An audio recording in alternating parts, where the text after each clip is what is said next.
ध्यानाभ्यास के लिए कृपया अपने नेत्रों को बंद कर लीजिए।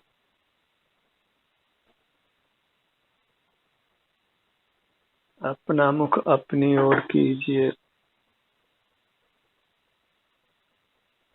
अपने को समय दीजिए।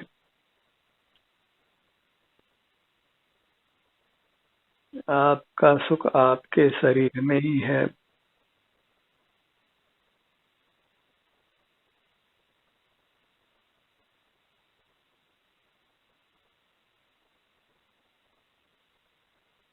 अपने शरीर के प्रति अतिशय रुचि रखिए।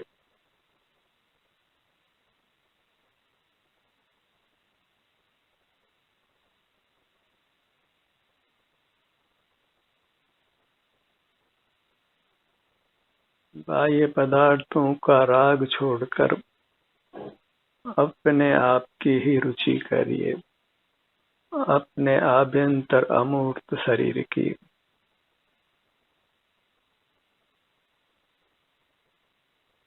उसी में सुख उत्पन्न होता है, वही सुख स्वभावी है।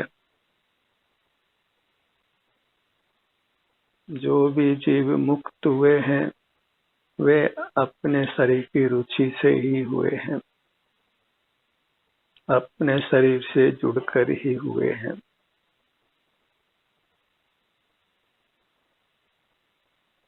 मोही जीव ही बाहर की दुनिया से राजी रहते हैं, निर्मोह स्वयं अपने आप से ही प्रसन्न होते हैं।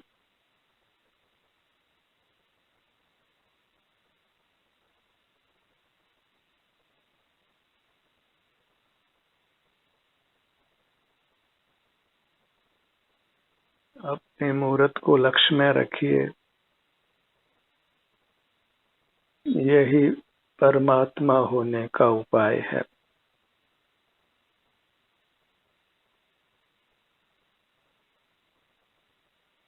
यही आत्म दर्शन है, परमात्म दर्शन है, जो मोक्ष का सोपान है।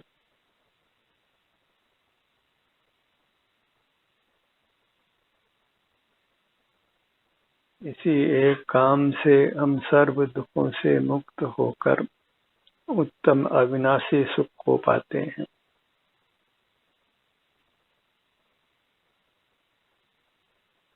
बाहर में हम सुख के लिए नाना प्रयत्न करते हैं, तथापि दुख बना ही रहता है। बहिर्मुख रहता हुआ जीव कभी मूर्त काया के बंधन से मुक्त नहीं होता। अपने सन्मुख होकर ही जीव आयु पूरी कर परमात्मा होता है, पुनः मूर्त शरीर को प्राप्त नहीं करता।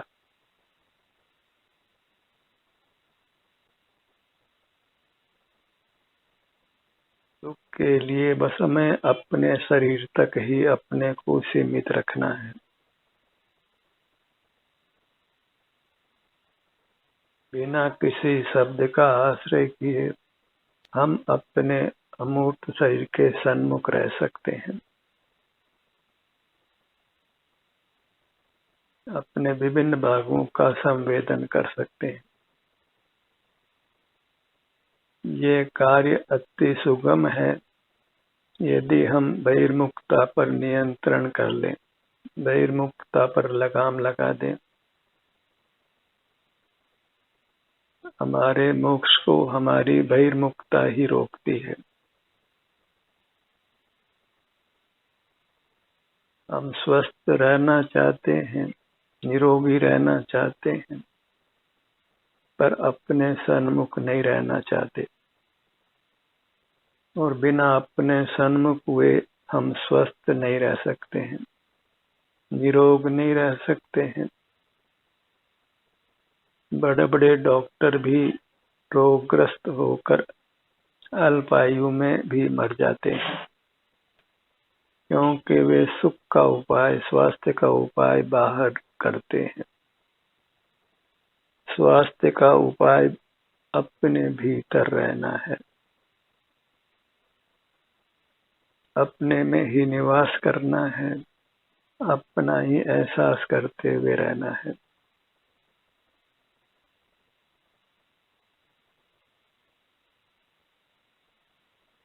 अपने ध्यान को अपने सर्वोच्च भाग पर लाइए, सिर के भाग पर।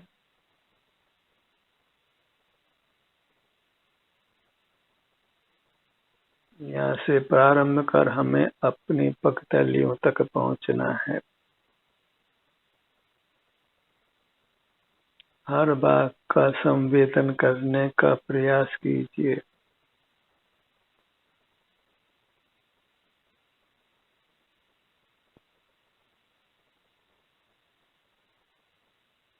ध्यान अपने सन्मुख बने रहने का ही प्रयास है।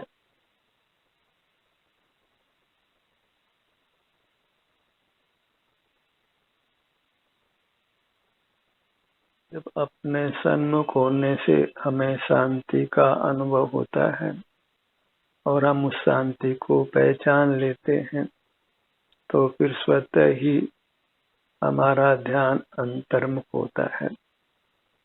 हम अपने से ही जुड़े रहना चाहते हैं। इस प्रकार उत्तरोत्तर अंतर्मुखता बढ़ती जाती है और एक समय बहिर्मुखता पूरी तरह समाप्त होती है और हम परमात्मा पद को पा लेते हैं।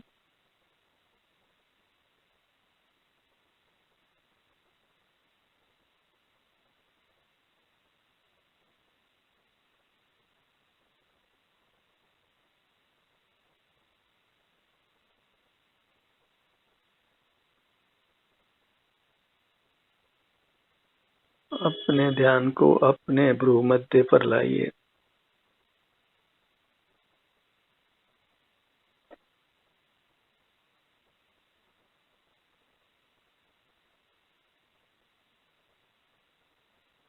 अपने छोटे से छोटे भाग की भी उपेक्षा नहीं हो।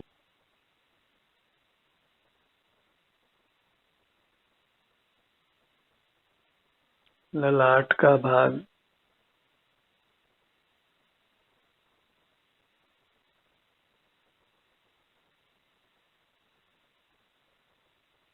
अपने ध्यान को अपने दोनों नेत्रों पर लाइए।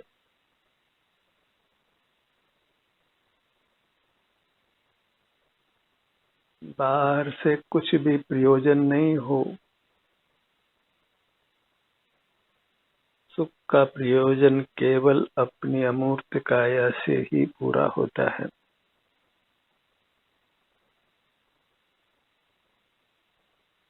प्रयोजनभूत वस्तु एक अपनी अमूर्त काया है। अन्य सारे पदार्थ हमारे लिए अप्रयोजनभूत हैं, फिर वे जीव हों कि अजीव हों। सुख के लिए पर का कुछ भी काम नहीं है।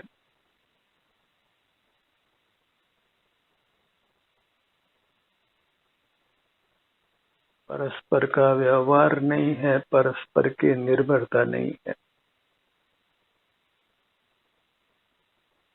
अपने ध्यान को अपने दोनों कानों के भाग पर लाइए।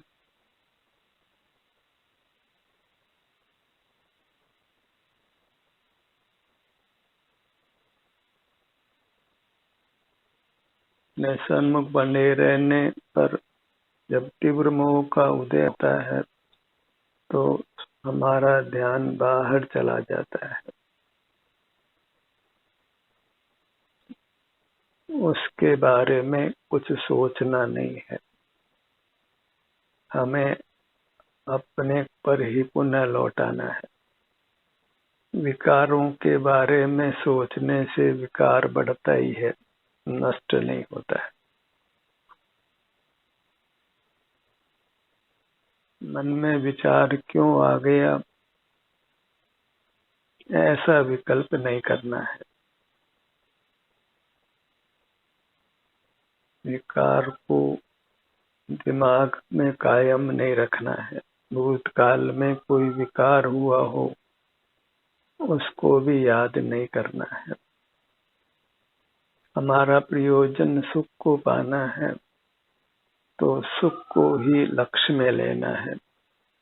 सिर से पांव तक जो भी आराम की दशा है वह हमारी स्वाभाविक दशा है, उसी पर ध्यान लाने का प्रयत्न करिए।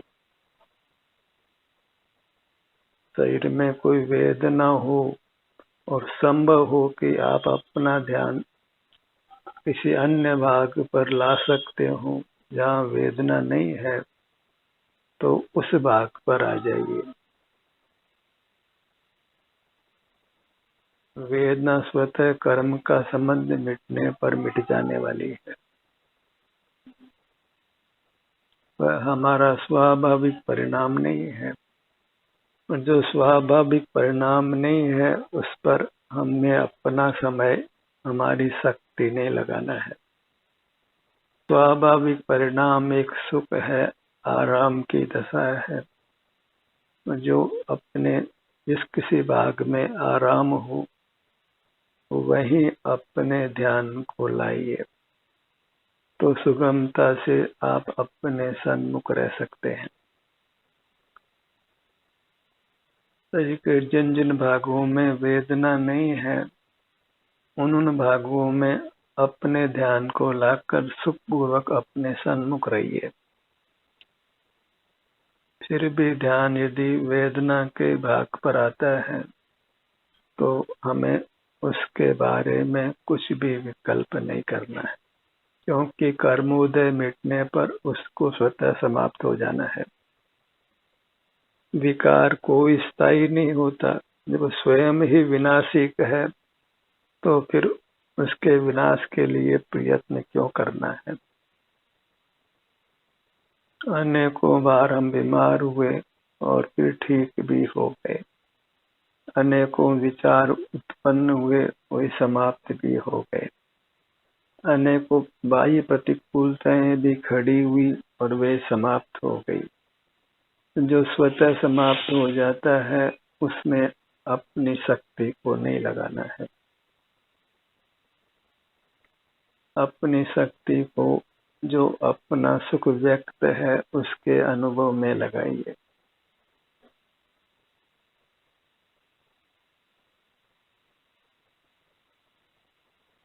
शरीर के जिन जिन भागों में वेदना नहीं है वह आपके स्वाभाविक सुख की स्थिति है, तो उस स्थिति को बारंबार अनुभव में लीजिए।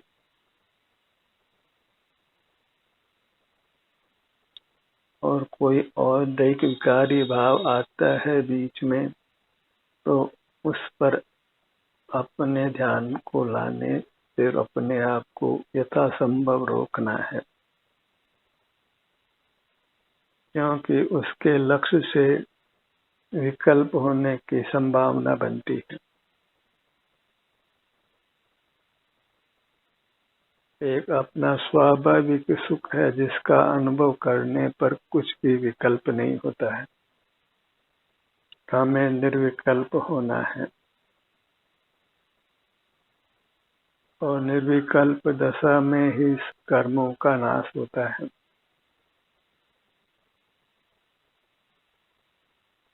जिन जिन भागों में वेदना नहीं है तो उन भागों में अपने ध्यान का विचरण कराइए। और बीच में कोई भाग वेदना का भी आता है तो उसके संबंध में विचार नहीं करना है, क्योंकि विचार ही नहीं करना है तभी हम अपने सन्मुख ठहर सकते हैं, अपना सुख भोग सकते हैं। कदाचित विचार उत्पन्न होता है तो वहां से अपने ध्यान को हटाना है। वेदना भी हो तो यथासंभव वहां से भी अपना ध्यान हटाइए। अपने स्वाभाविक सुख दशा के सन्मुख होकर उस सुख को भोगने का प्रयत्न करिए।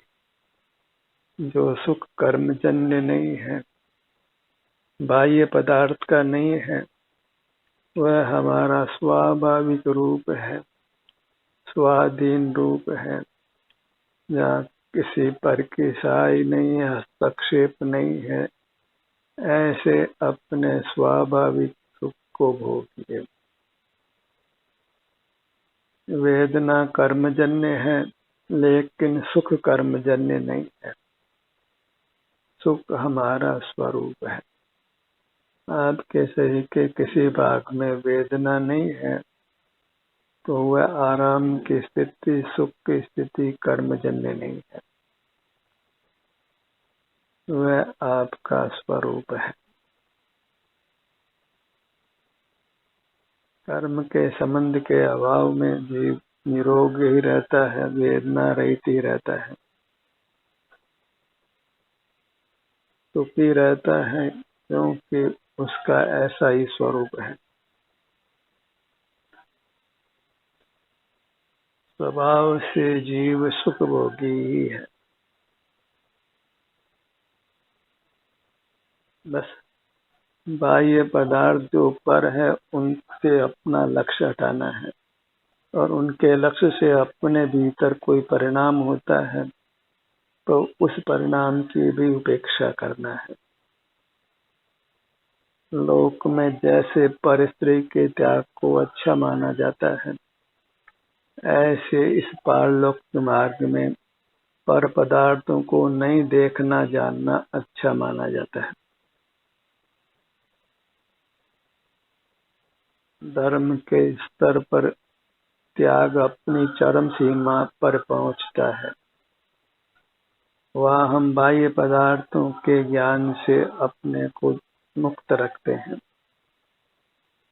अपने अनुभव रूप ही रहते हैं, पर वस्तु मात्र से विमुख रहते हैं।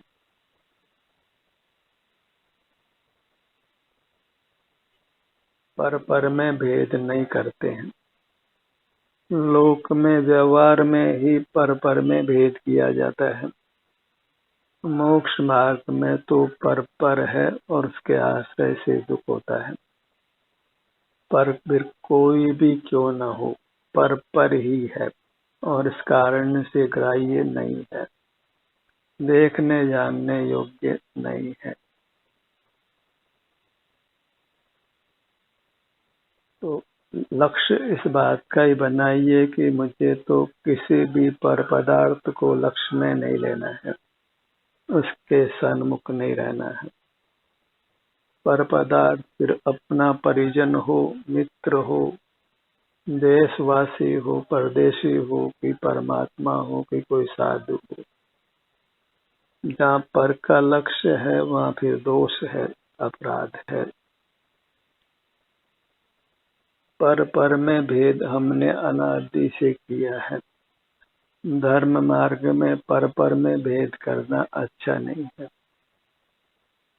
वहाँ आप ग्राह्य है और पर त्याज्य है।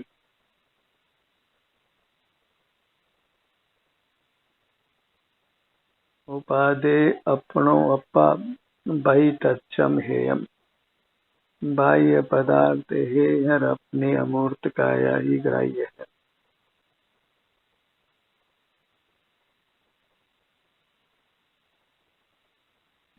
बाह्य पदार्थ को विषय करने वाला ज्ञान और मूर्त इंद्रियां जिनके माध्यम से हम बाह्य पदार्थों को जानते हैं,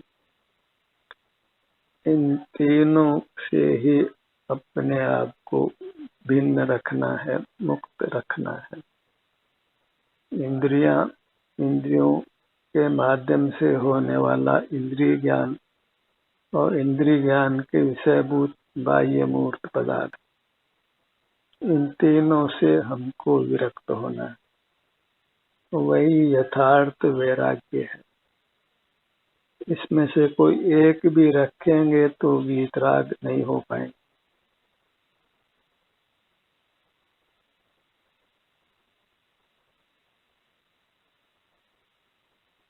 अपनी नासिका का भाग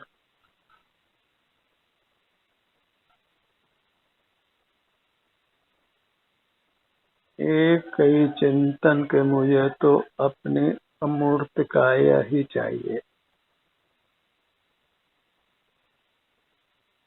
अपने को ही पाकर संतुष्ट होना है। आत्म संतोष से बड़ा दूसरा कोई गुण नहीं है।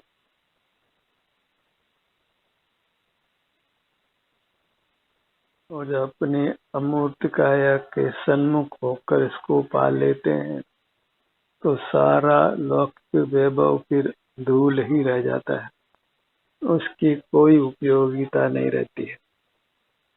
मोही जीव ही मूर्त पदार्थों को मूल्य देते हैं,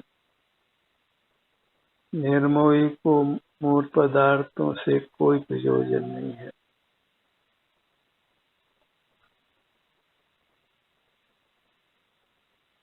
अपने ध्यान को अपने होठों के भाग पर लाइए। अतिशय प्रेम हो अपने आप से, अपनी अमूर्त काया से, तो फिर मुक्ति दूर नहीं है, फिर दुखों से निवृत्ति है और सातिशय सुख की प्राप्ति है।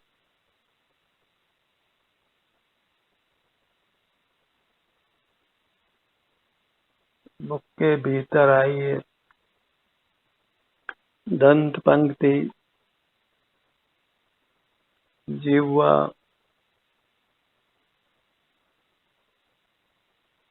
तालु, कंठ,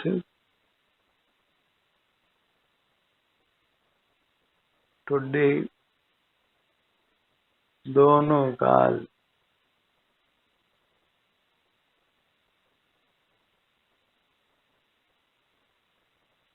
पूरा मुखमंडल, गर्दन का भाग,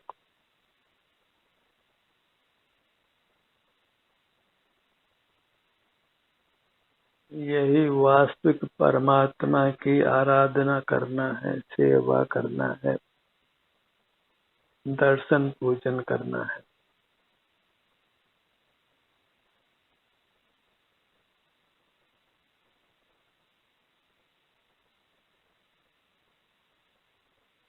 अब तक मोक्ष इसलिए नहीं हुआ कि हमारा चित्त बाहर बाहर पर पदार्थों के सन्मुख रहा। सीने का भाग,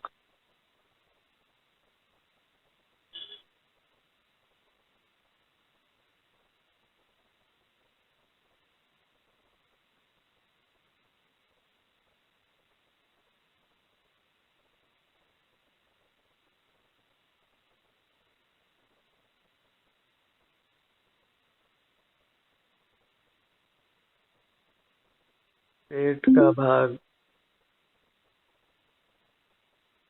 अपने हर अंग के प्रति अपार रुचि का भाव रखिए, अपार प्रेम का भाव रखिए।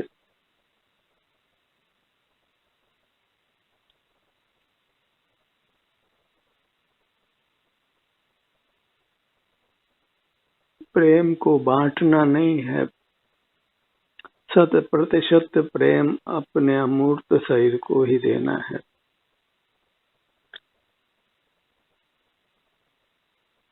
निर्वाण की प्राप्ति तभी होती है जब अपना संपूर्ण प्रेम अपने अमूर्त काया के प्रति होता है।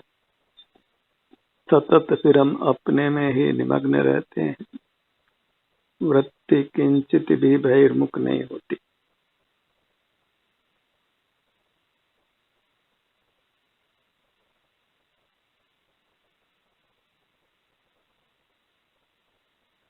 अपने ध्यान को अपने दाहिनी भुजा पर लाइए।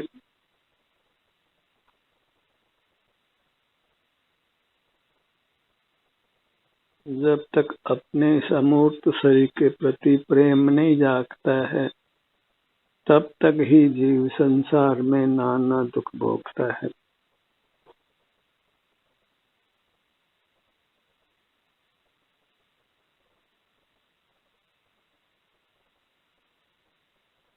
और जब अपना प्रेम होता है अपनी अमूर्त काया का, तो फिर सारे जहां का प्रेम समाप्त हो जाता है। जब आवे संतोष धन सब धन धूरी समान। संतोष अपने प्रति ही संतुष्टि प्रीति का भाव, अपने अमूर्त शरीर का ही प्रेम,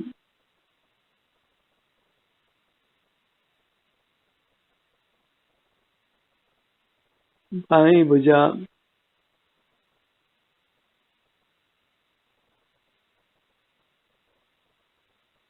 हर अंग के उपांगों को भी लक्ष्य में लेना है।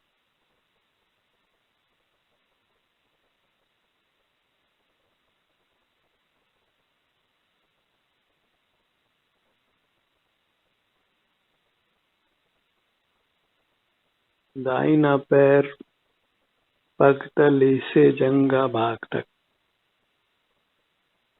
अपने अंगों का नाम सुनकर ऊब नहीं होनी चाहिए। अतिशय प्रेम का भाव, आनंद का भाव उत्पन्न हो।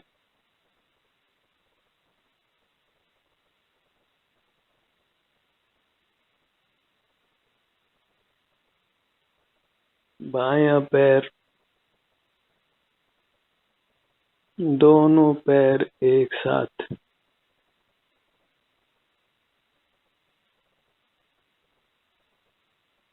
अपने पूरे आकार को लक्ष्य में लीजिए।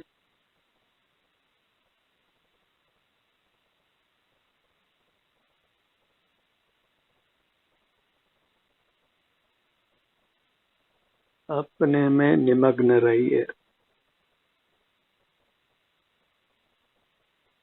और अपने में निमग्न रहते हैं तो फिर सर्व दुखों की निवृत्ति होकर अविनाशी उत्तम सुख मिल जाता है।